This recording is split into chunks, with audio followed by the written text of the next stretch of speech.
is the American version really ideologically agnostic, or is it actually just a different ideology? Most of the momentum we actually can see seems to be coming from the private sector. I think education is being radically challenged and will have to change. Unfortunately, universities are not well equipped to be agile and to change, and so they're going to face some serious challenges. Are there particular developments or opportunities or projects that you're getting really excited about? They rate the likelihood of AI killing us all to be between 10% and 90%.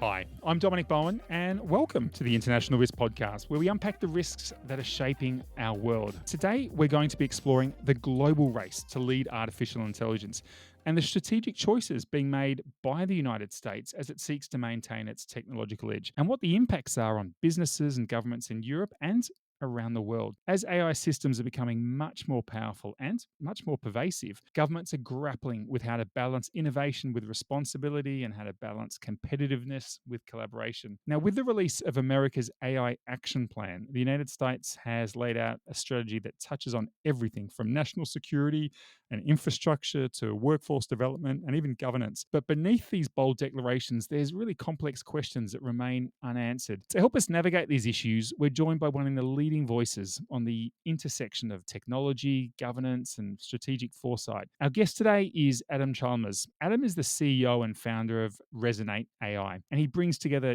deep expertise in political science and advanced technologies to help bring innovative solutions to what are really complex societal challenges. He has a PhD from McGill University, and he's also an associate professor in politics at the University of Edinburgh. Adam, welcome to the International Risk Podcast. Dominic, thank you very much. That's a very generous introduction. It's a pleasure to be here. The release of America's AI Action Plan in mid 2025 really marked a significant moment.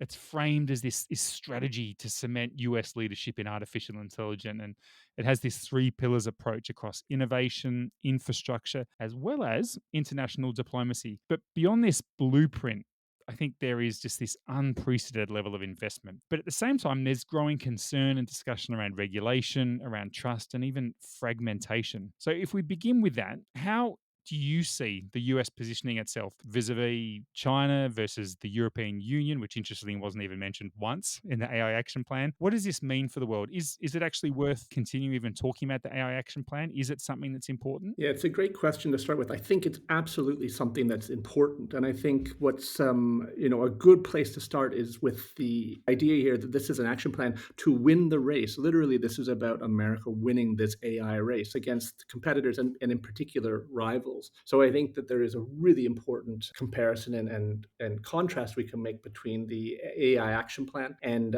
China's AI plus plan. And it's no coincidence that these are things that were issued around the same time in the same month. The comparisons actually are really interesting to dig into. It's definitely a far-reaching, future-oriented action plan that is meant to pave the path essentially for American AI dominance across a broad range of different fields, technologically and in terms of regulatory standards. And it's interesting. We can talk about the EU as well. I think it also makes for an interesting comparison. Yeah, fantastic. And I'd really we'll dive in and we'll explore China's AI Plus plan, which is always great just to put a plus or a AAA rating on the name of a plan to give it that extra muscle, and as well as Europe. But I wonder if we keep looking at the US for just a little while, is there a single policy lever? So there's lots of plumbing in this plan. There's lots of blueprints. There's lots of directives. Is there a single policy lever that really stood out to you as something that's more measurably going to move the US? Its productivity, its adoption within the next 12 to 18 months? What's the KPI that we should be judging success on when we look at July 2026? Probably. So if we had to lay out KPIs for it, it would probably be success in rolling out this kind of America-oriented action plan, which is saying we're talking about developing, in particular now, early-stage Gen AI with American standards, and there's specific kind of flavor to that. And you could say, is that something that we're seeing, which means creating these LLMs without ideological bias or any kind of ideology baked into it. So kind of objectively driven LLMs. And then the international, so the pillars of the action plan are innovation, infrastructure, and international. And I think it's the international, which is the United States has this priority on exporting full AI stack to its allies. And that's everything from apps to chips. And if we're seeing the adoption of that, and if we see this kind of technologically driven spreading of norms and standards, then that's another KPI that would indicate success of that. Both of these things we can unpack a lot because both are super interesting.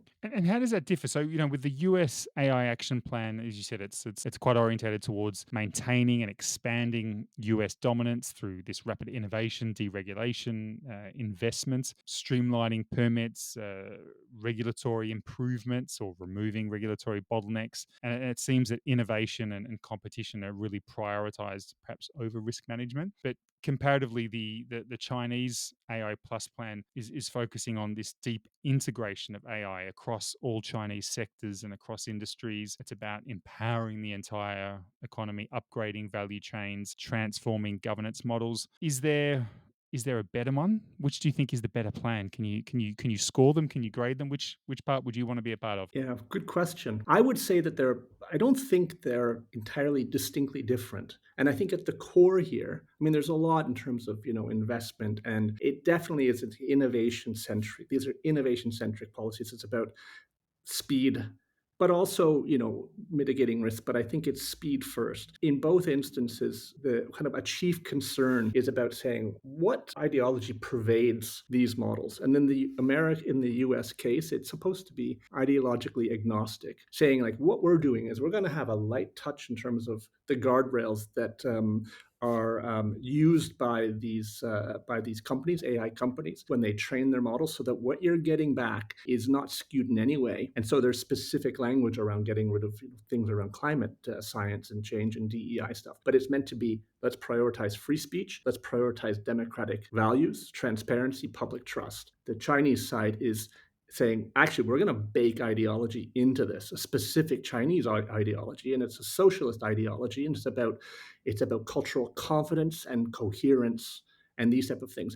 But ultimately, I think we could debate, and I'd love to hear what you think. Having said that, are either of these, or I should say, is the American version really ideologically agnostic, or is it actually just a different ideology? Yeah, I think that's a really interesting point. And I think we all have biases. And of course, one of the things that we speak about a lot on the podcast is recognizing that self-reflection, that even if we're trying to do objective analysis, collect the data, quantify everything, and then provide an objective analysis for our clients, we have to accept that how we collect the data brings biases. Why I go to one side, I go to the Australian government's DFAT Smart Traveller. Now, I think it's a great website when looking at risks in countries, but I'm massively biased because I'm Australian. There's no coincidence that's often the first site I go to. I go to the Brookings Institution. I go to Carnegie. I go to the International Crisis Group. I go there because they're the sources that my universities decades ago were recommending that I use. So we bring these biases to everything we do. So it's hard to imagine that US scientists based in the US that are building, managing, refining, improving these models are not bringing biases when they come to the party. It's very interesting. If you look deep into the consultation that was conducted prior to the action plan, there was a large stakeholder consultation. And so you get a lot of voices from the public and from industry actors and leaders, and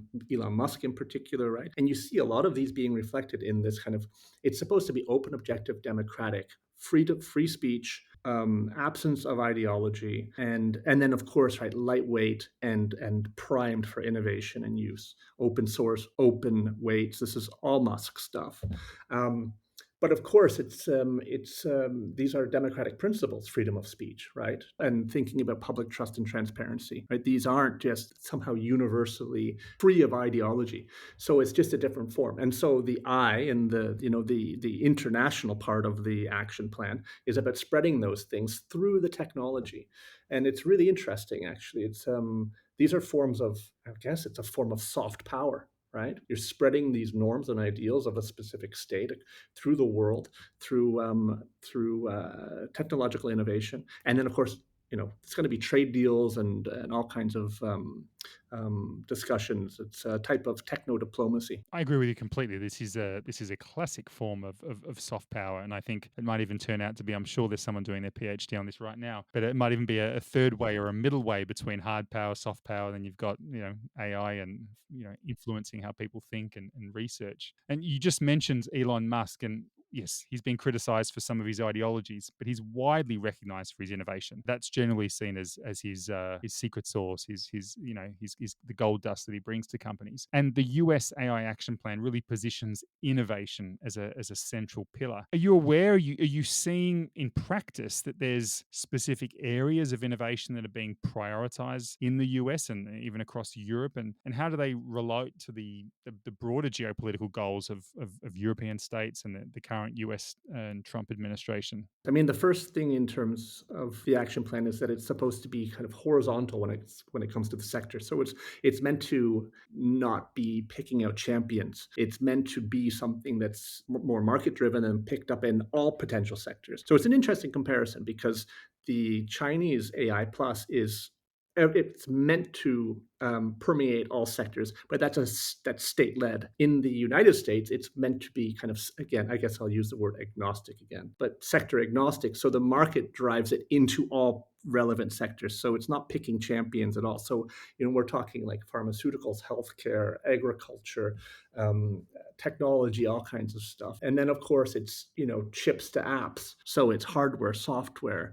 It's super far reaching. I think it would actually be against the spirit of the act to pick a champion. And I don't have any anecdotes from myself about where I see a lot of kind of investment going. But I do think there's something to be said about chip development and innovation. And then you think about the work of the TSMC or NVIDIA, and then their role in creating these massive, supercomputer factories and this type of thing. It's amazing to watch, actually. Have you heard anything about industries being championed or what's developing more quickly in the States? No, certainly. I mean, not across the states. And when we look at Europe, I mean, I actually had a debate with someone yesterday afternoon about, they were quite concerned about this race forward that we're seeing in many regions, primarily between the US and in China, but also about making sure that Europe is regulating enough to make sure we're safe. And, I think I was taking the opposite argument or the opposite side of that debate around, I think Europe runs the risk of falling behind. Europe, if you look at just the numbers, if you took away the name US,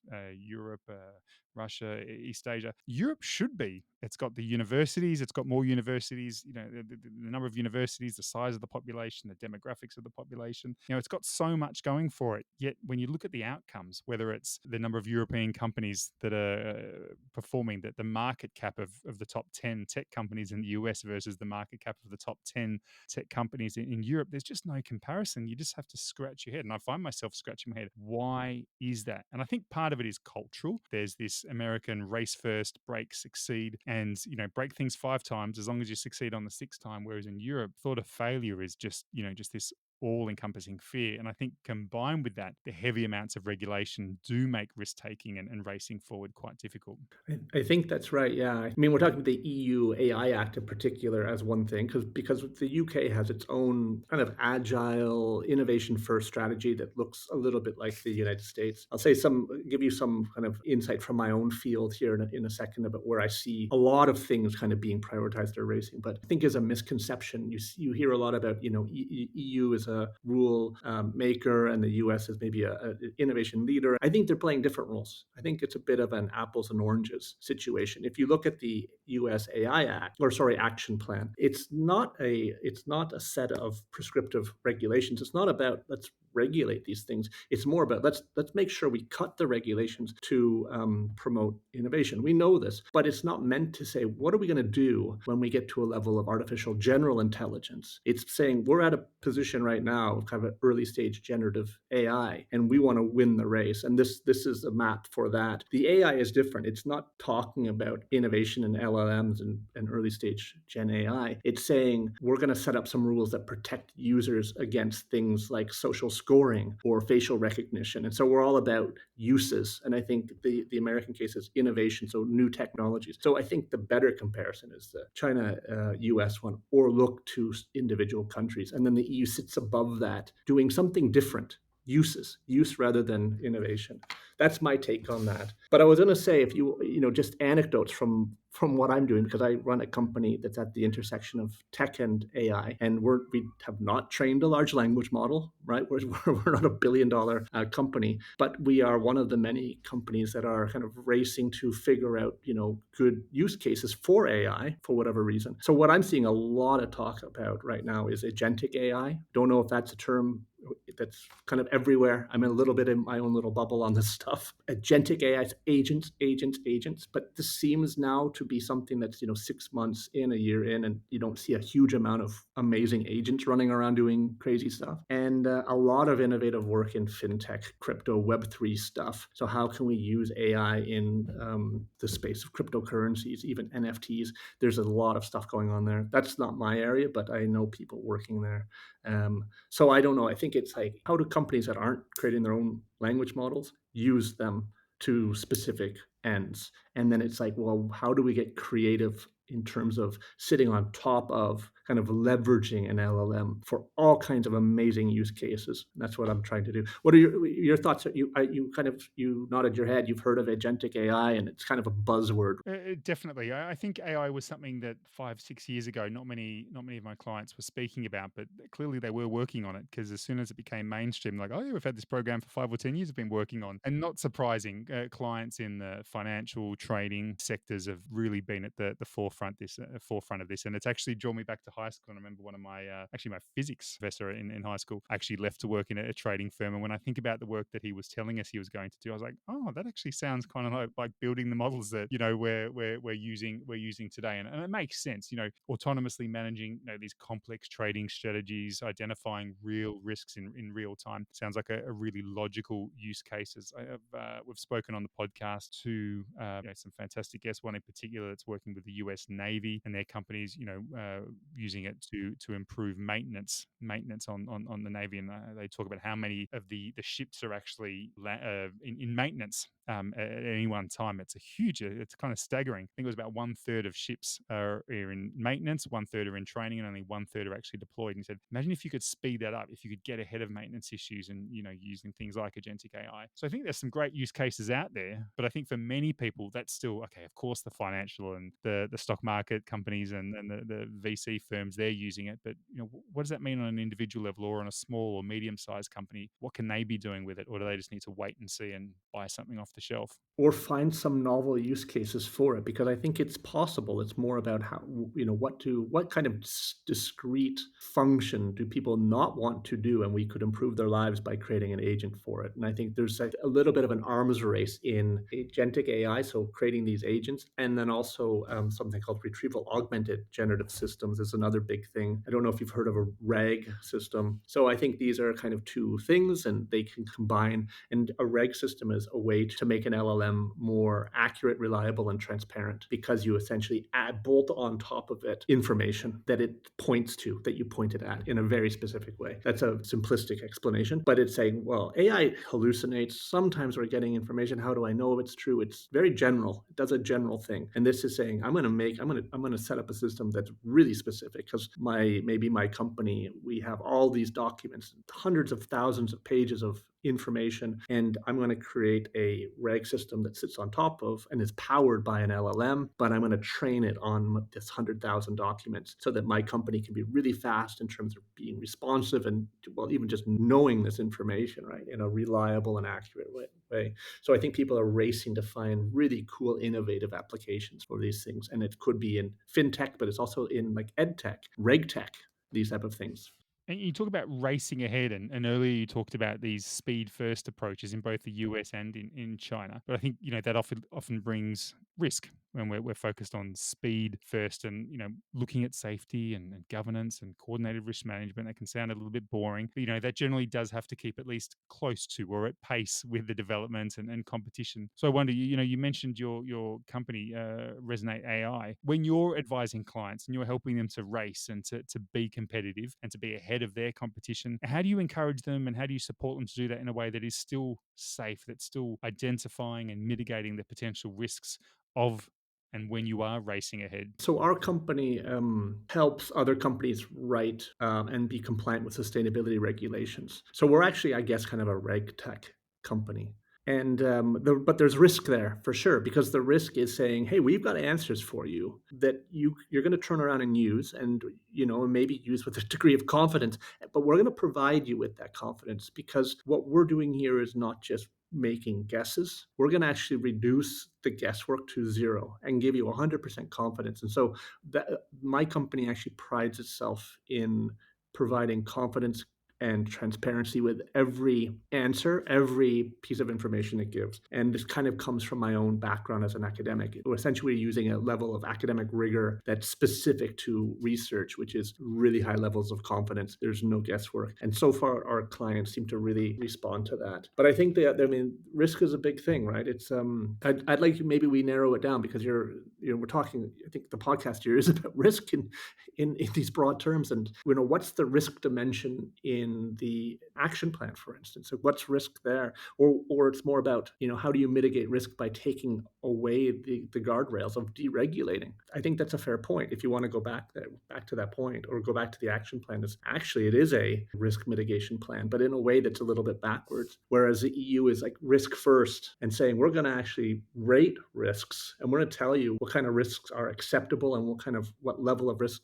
is unacceptable. And this is almost like a risk rating system. I think that'd be really interesting because the US AI action plan really highlights workforce development and reskilling. I think it was the Fortune magazine that calculated that they've been able to verify 10,000 job cuts in the US linked to AI driven automation, and this is primarily entry level roles where AI can replace predictable, knowledge intensive and junior tasks. So I'd be really keen to hear how is the US and how is the US AI action plan approaching these challenges? We're hearing about the challenges for recent grads and new grads coming out with really excellent degrees and MBAs from esteemed US colleges. But what are the things that need to be considered when we look at the risks emerging from old versions of education, old versions of training, and whether that's keeping up with the current world? It's really interesting because this is a fast moving space, and I'm an educator, right? I'm a professor by training, I'm an academic by training. And so I'm seeing students come through, and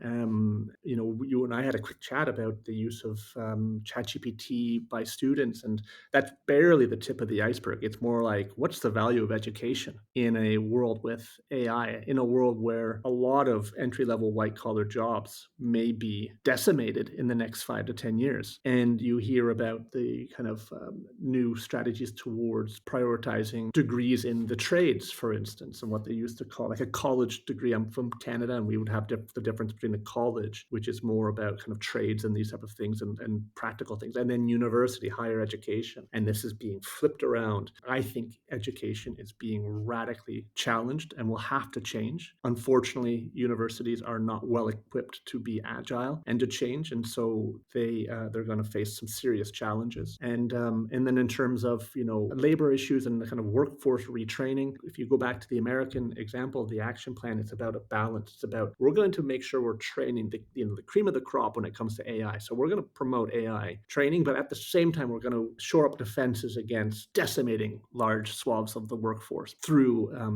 AI replacing them. And it's not about AI replacing them, but just kind of productivity levels are so high that you just need fewer people.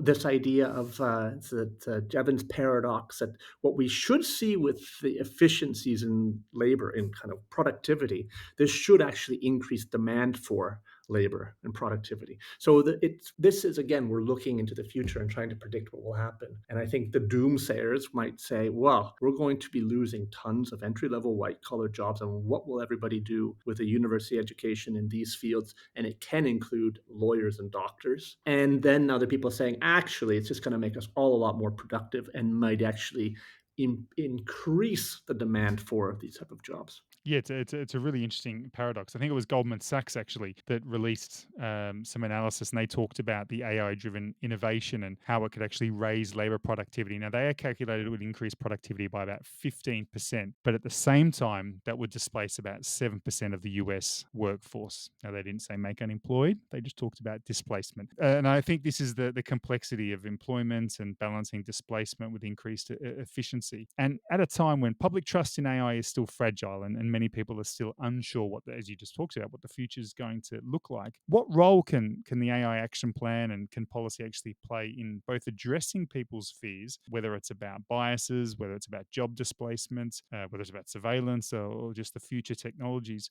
with the huge benefits that artificial intelligence can bring? I think at the core of the action plan is public trust. It's about building public trust, but it does it from the ground up. It starts with open source, open weights. It's about how models are trained, and it's about reassuring the public that their chatbot isn't going to be curating information in some specific ideological direction. This is very specific if you think about it. The Americans are prioritizing LLMs that are inherently and radically objective. And that this is good because the public will see this in their interactions with the technology. Then the trust will be nurtured through the fact that they're not feeling like they're being indoctrinated or talked down to or something like this. Because if they want information, they get information. There's no information is being prioritized, and they're not getting weird images that aren't showing them what they want. All of those weird stories that we heard right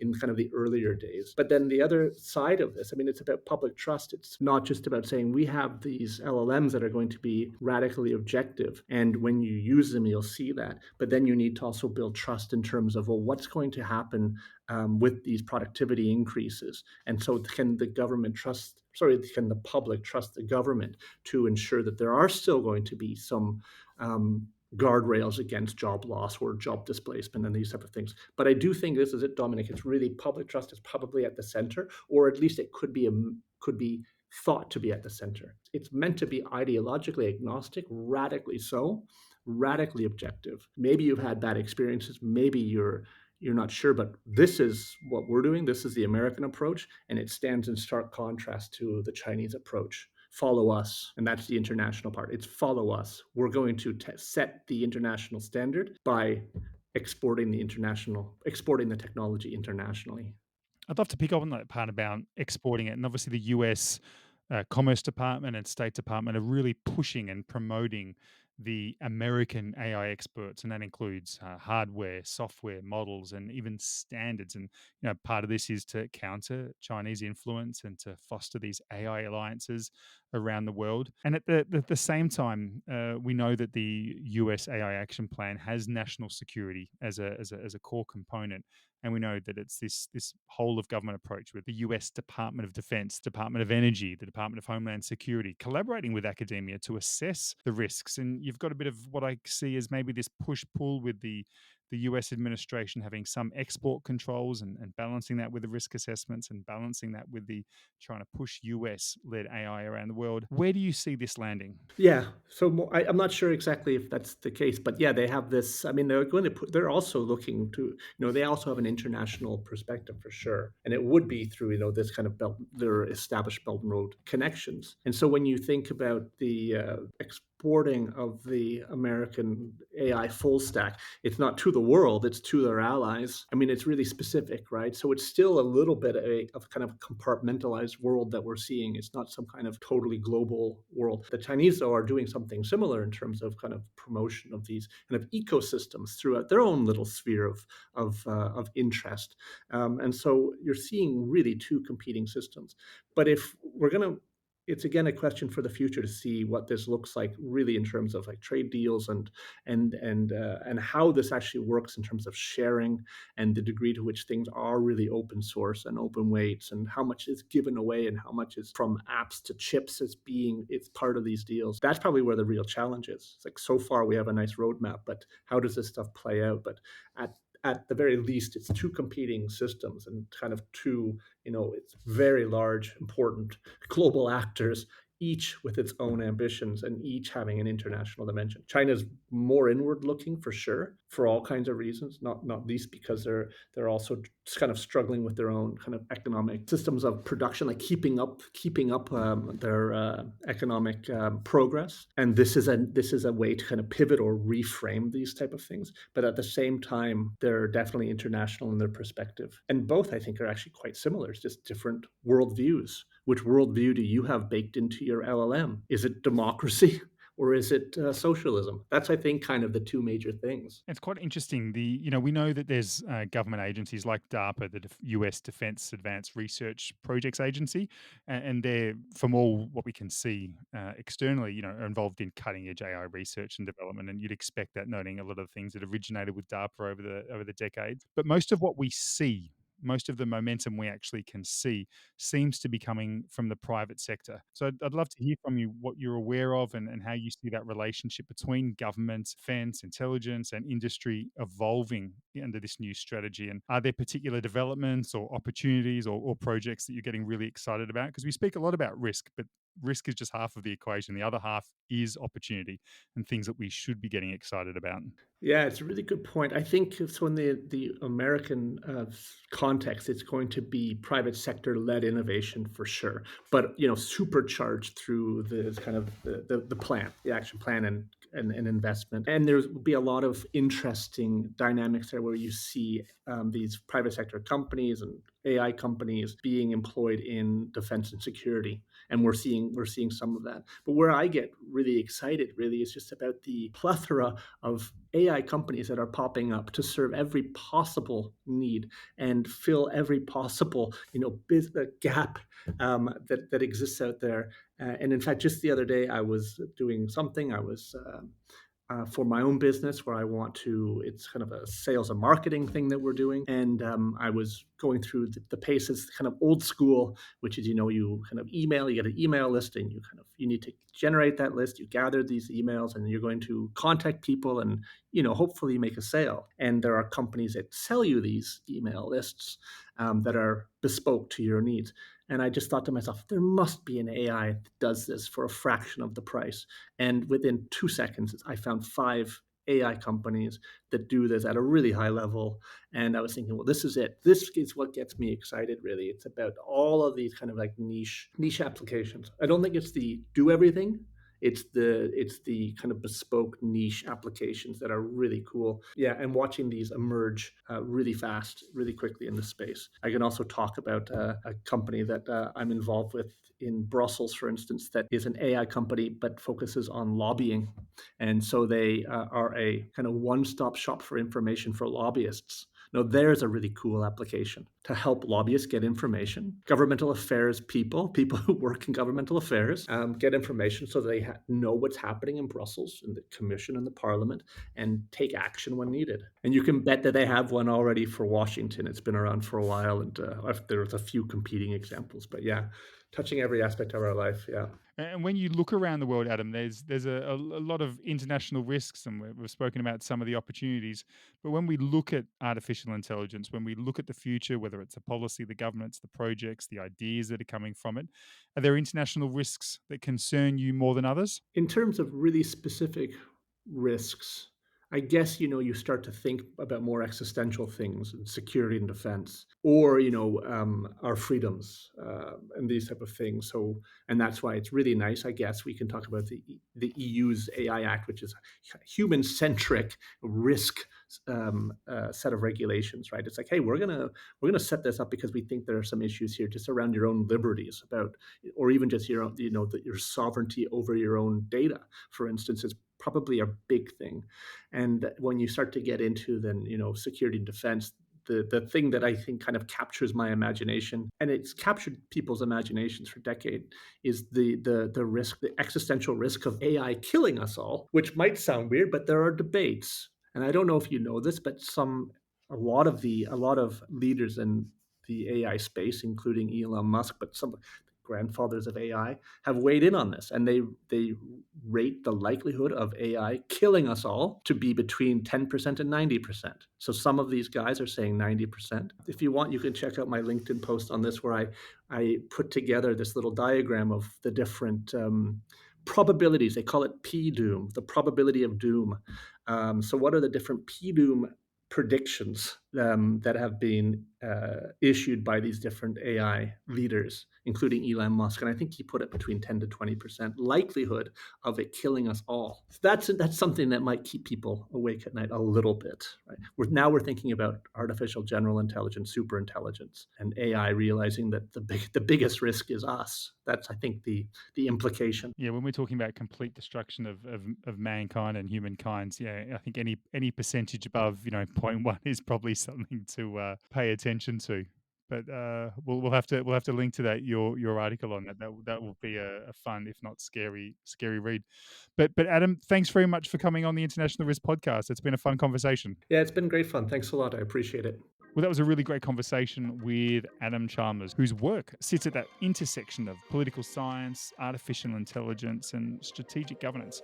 I really appreciated Adam helping us walk through and navigate these complex trade-offs between innovation, legitimacy, governance, and global coordination.